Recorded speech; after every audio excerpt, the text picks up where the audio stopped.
हम पुकार पुकार के बोल रहे हैं सर, आदमी लोग सुन रहे नहीं है। ये तो जादू वाला तेल नहीं है, ये 108 जड़ी बूटी का तेल रहता है। गाजा की तपती जमीन जो अब तक युद्ध की आग में झुलस रही थी, अब एक नई सुबह का इंतजार कर रही है। 15 महीने की लंबी और खून खराबे से भरी इस काली रात के बाद शांति का सूरज उगता दिख रहा है। इजराइल और हमास के बीच ऐतिहासिक युद्ध विराम समझौता हुआ है। इस खबर ने सिर्फ गाजा और इजराइल के लोगों को नहीं बल्कि पूरी दुनिया को उम्मीद से भर दिया है।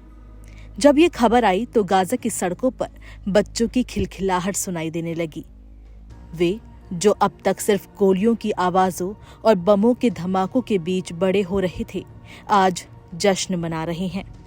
समझौते के पहले चरण में 33 इजरायली बंधकों की रिहाई होगी। इनमें वे महिलाएं, बच्चे और बुजुर्ग शामिल हैं जो घर लौटने का सपना लिए रोज आंखें बंद करते थे। दूसरी ओर इजराइल फिलिस्तीनी कैदियों को रिहा करेगा जिनके परिवार एक एक दिन गिन रहे थे। ये कदम सिर्फ राजनीतिक नहीं बल्कि मानवता के लिए एक बड़ा संदेश है।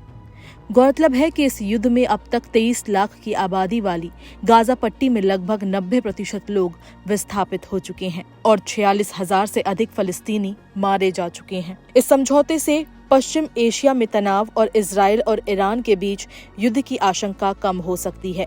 उधर इजराइल के विदेश मंत्री गाइडोन सार ने कहा कि वो अपनी यूरोप यात्रा को बीच में छोड़कर लौट रहे हैं ताकि वो सिक्योरिटी कैबिनेट में हिस्सा ले सकें और समझौतों पर होने वाले मतदान में भी भाग ले सके। इसका मतलब है कि इजराइल में इस पर मतदान गुरुवार को होगा। डोनाल्ड ट्रंप ने कुछ दिन पहले हमास को चेतावनी दी थी कि वो उनके शपथ ग्रहण करने से पहले युद्ध विराम समझौते को अंतिम रूप दें और इजरायली बंधकों को रिहा करें। ट्रंप 20 जनवरी को अमेरिका के राष्ट्रपति के तौर पर शपथ लेंगे। ट्रंप का कहना था कि अगर ऐसा नहीं हुआ तो हमास को अंजाम भुगतने के लिए तैयार रहना चाहिए। उनके पश्चिम एशिया के दूत स्टीव विटकॉफ ने समझौते को तेजी से अंतिम रूप देने के लिए राष्ट्रपति जो बाइडेन की टीम के साथ मिलकर काम किया था। इजराइल हमास के बीच हुए युद्ध विराम समझौते का भारत ने स्वागत किया है। भारत के विदेश मंत्रालय ने समझौते के बाद गाजा में शांति और मानवीय सहायता बढ़ने की उम्मीद जताई है।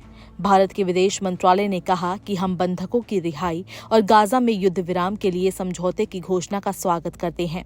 हमें उम्मीद है कि इससे गाजा के लोगों को मानवीय सहायता की सुरक्षित और निरंतर आपूर्ति होगी। हमने लगातार सभी बंधकों की रिहाई, युद्ध विराम, बातचीत और कूटनीति के रास्ते पर लौटने का आह्वान किया है।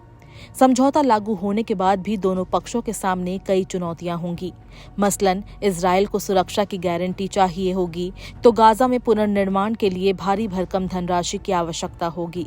एक अनुत्तरित सवाल ये है कि युद्ध के बाद गाजा पर शासन कौन करेगा, क्योंकि इजराइल गाजा के शासन में हमास की किसी भी संलिप्तता को स्वीकार करने से इनकार कर चुका है।